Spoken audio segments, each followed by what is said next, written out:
Ik sta in de keuken van Camille Etienne, klimaatactiviste. Ze is 22 jaar. Bonjour Camille. Bonjour.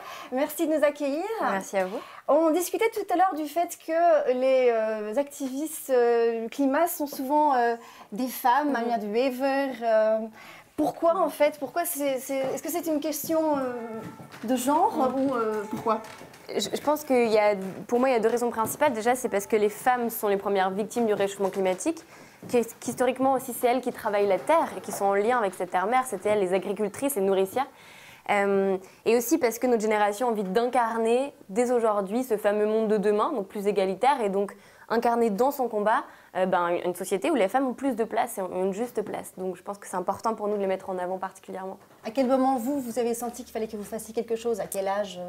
Moi, c'est en arrivant à peu près... j'ai grandi dans un endroit perdu dans les montagnes assez magnifique et je suis arrivée à Paris, à Sciences Po Paris pour les études, avec des gens qui allaient être les dirigeants de demain et qui n'avaient pas de formation et pas de connaissances sur la Terre, même si c'était brillant par ailleurs. Et donc je me suis dit, ok, c'est important, les gens ne sont pas au courant de l'urgence, il faut que j'ose lever ma voix. Ça a un peu commencé comme ça. Et donc vous avez fait pendant le confinement un film qui est passé sur YouTube, qui a eu 15 millions de vues, tous médias confondus, qui s'appelle Réveillons-nous. Exactement. Vous recevez aussi parfois des critiques négatives? Oui, bien sûr. On a eu beaucoup de messages chouettes de gens qui nous ont dit merci, ça a été le petit élan qui m'a donné envie de changer de job, de devenir agriculteur, de m'engager, d'arrêter de prendre l'avion. Donc ça, c'était hyper gratifiant. Mais à partir du moment où on bouscule un ordre établi, on bouscule des normes, forcément, derrière on se prend des vagues de haine. C'est dur, mais ça fait partie, je crois, de la transition qu'il faut qu'on opère. Et comment vous faites pour justement pas être touchée par ça? C'est dur parce que je suis particulièrement sensible. C'est d'ailleurs cette sensibilité qui fait que je m'engage. C'est parce que je me sens mal d'être vivante dans un monde qui se meurt et que ça me fait quelque chose quand je vois un bout de glacier qui s'effondre ou une forêt qui brûle.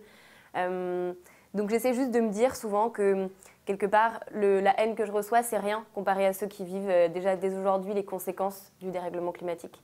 Donc en proportion, c'est pas grave. Du coup, l'année prochaine, vous êtes en dernière année, vous avez pris une année de césure pour vous engager encore plus cette année.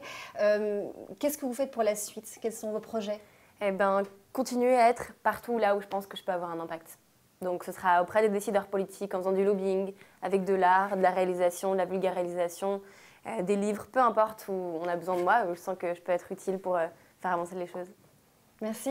Zoals je ziet, 22 jaar, maar vol passie. Ze gaat zich volop inzetten na haar studies. En nu stopt ze een jaar, maar na haar studies wil ze toch volop inzetten voor het klimaat.